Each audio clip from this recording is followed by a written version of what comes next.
3 words. Just 3 words whispered backstage, and Michael Jackson, the biggest star on the planet, cancelled a sold-out show in 10 minutes. 80,000 fans waiting, millions of dollars on the line. And Michael? He walked out the back door and never looked back. What were those 3 words? And why did they have the power to break the king of pop in seconds? This is the story they never told you. August 1993, Bucharest, Romania, the Dangerous World Tour. Michael Jackson was at the peak of his power. Every show sold out in minutes. Every performance a spectacle. This wasn't just a concert tour. This was a global phenomenon. And on this particular night, the energy was electric.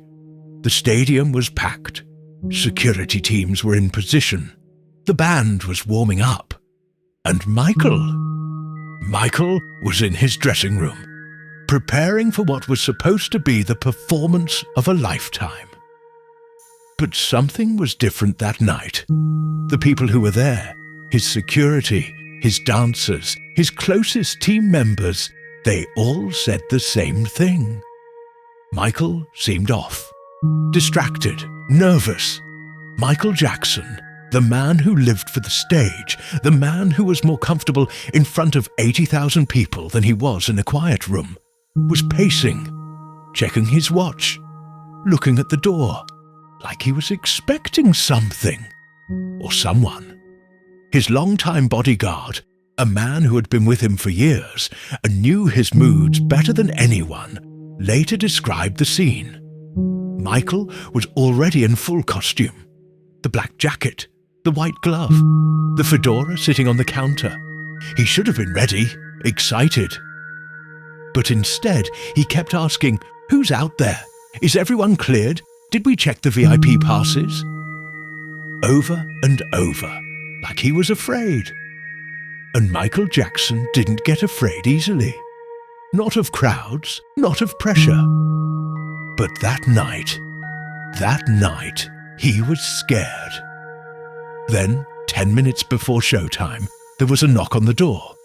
A stage manager, clipboard in hand, stepped inside, and he said something to Michael. Something quiet. Something that made Michael freeze. His dancers were in the hallway, hyping each other up, getting ready for the opening number. They heard Michael's voice through the door. Sharp, panicked. "What? No, that's not possible. You're lying." The stage manager left, and for a moment, there was silence. Then Michael's door flew open, and he stepped out into the hallway. His face was pale. His hands were shaking. One of the backup dancers, a woman who'd been touring with him for 2 years, later said she'd never seen him like that. He looked, she said, like he'd seen a ghost. Or worse, like the ghost had come for him. He grabbed the tour manager by the arm and pulled him aside. "Is it true?" he demanded. "Is he really here?" And the tour manager, a man who had navigated every crisis imaginable on this tour, nodded slowly. "Yes, Michael. He's here. He's in the VIP section, front row." And that's when Michael said it, out loud, to himself more than anyone else. "I can't do this. I can't perform with him watching." Now, you might be wondering, who could possibly have this kind of power over Michael Jackson? Who could walk into a stadium and derail an entire show just by being there? The answer is the one person Michael Jackson feared more than anything else in the world. The one person who could reduce him from the king of pop to a terrified child in seconds. His father, Joe Jackson. The 3 words the stage manager had whispered to Michael backstage were simple, brutal, life-shattering. "Your father's here." To understand why these 3 words had the power to destroy Michael in that moment, you have to understand the relationship between Michael Jackson and Joe Jackson. And it's not a story about music. It's not a story about fame. It's a story about fear, control, and trauma that never, ever goes away. Joe Jackson didn't just manage the Jackson 5, he ruled them with an iron fist, literally. Michael and his brothers have spoken about this in interviews over the years. The beatings, the psychological abuse, the constant fear that one wrong note, one missed step, one stumble on stage would mean violence when they got home. Michael once said in an interview that he would vomit before performances as a child because he was so afraid of making a mistake. Not because of the audience, because of his father. And even after Michael became the biggest star in the world, even after he had his own money, his own team, his own life, that fear never left. Joe Jackson still had a hold on him. Not physical anymore, but psychological. Every time Michael saw his father, he was transported back to being that scared little boy in Gary, Indiana, trying desperately not to get hit. So when Michael found out that Joe was in the audience that night, unannounced, uninvited, it wasn't just an inconvenience. It was a threat.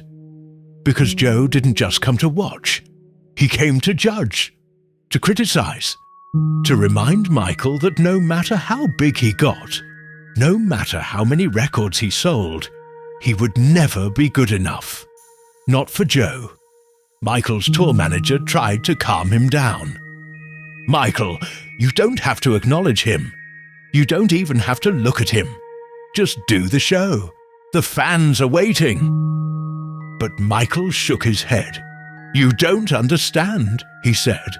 If I go out there and he's watching, I'll mess up. I'll freeze. I can't perform knowing he's out there waiting for me to fail. And here's the thing, Michael wasn't being dramatic. This was real. This was survival instinct. Because for Michael, performing in front of Joe Jackson meant being evaluated, measured, punished if he didn't meet impossible standards. It didn't matter that Michael was a perfectionist, that his shows were legendary, that critics called him the greatest performer alive.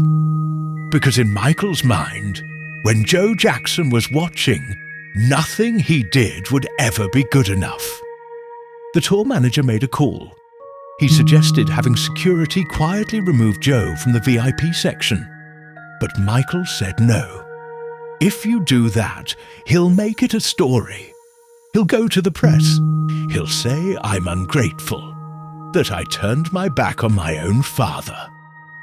Because that was Joe's power. He knew how to manipulate the narrative, how to make himself the victim. So Michael made a decision that stunned everyone around him.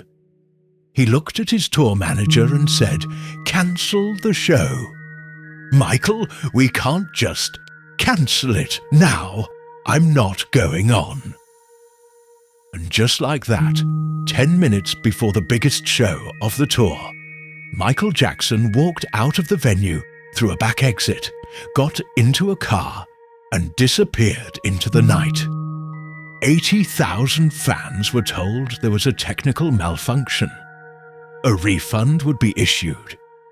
The show was postponed. But the people backstage knew the truth. Michael Jackson, the most professional performer in the world, had cancelled a show because he couldn't face his father. The story didn't leak immediately. Michael's team worked hard to keep it quiet. But eventually, whispers got out. People started asking questions. Why would Michael cancel? He never cancelled. He performed through illness, through pain, through exhaustion. So what could have possibly made him walk away? And here's the part that breaks my heart. In the days following the cancellation, Michael called one of his close friends, a person he trusted deeply. And he said something that friend has never forgotten. "I thought I was free," Michael said.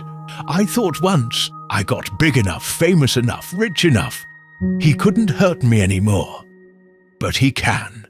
Just by being there, just by existing, he can take everything away from me." That's the real story.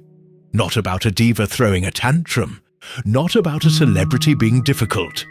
This is a story about a man who, despite all his success, all his power, all his fame, was still haunted by the trauma of his childhood. Still terrified of the man who was supposed to protect him, but instead broke him. Joe Jackson never publicly acknowledged what happened that night. He never apologized. In fact, in interviews years later, when asked about his relationship with Michael, Joe would say things like, "I was tough, but that's what made him great. He should be thanking me." As if the abuse, the fear, the trauma were all worth it because Michael became a star. As if a child's mental and emotional health were acceptable sacrifices for fame. Michael eventually rescheduled the show.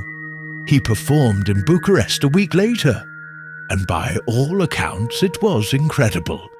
But the people who were there that first night, the night he walked away, they never forgot, because they saw something most fans never see. They saw the real Michael Jackson, not the king of pop, not the performer, just a man. A man who was still fighting battles that started when he was 5 years old. So, the next time you watch a Michael Jackson performance, the next time you see him moonwalk across a stage, or hit a note that seems impossible, remember this. Behind every move, every note, every moment of brilliance, there was a person carrying unimaginable pain. A person who spent his entire life trying to prove he was worthy of love. A person who could command a stage in front of millions, but who could be shattered by 3 simple words. "Your father's here." That's the power of trauma. It doesn't care how famous you are, how talented, how loved by the world. Because when you're face to face with the person who hurt you most, none of that matters. You're just that scared kid again, trying to survive. Rest in peace, Michael. You were always enough. You were always more than enough. And I'm sorry that the one person who should have told you that never did.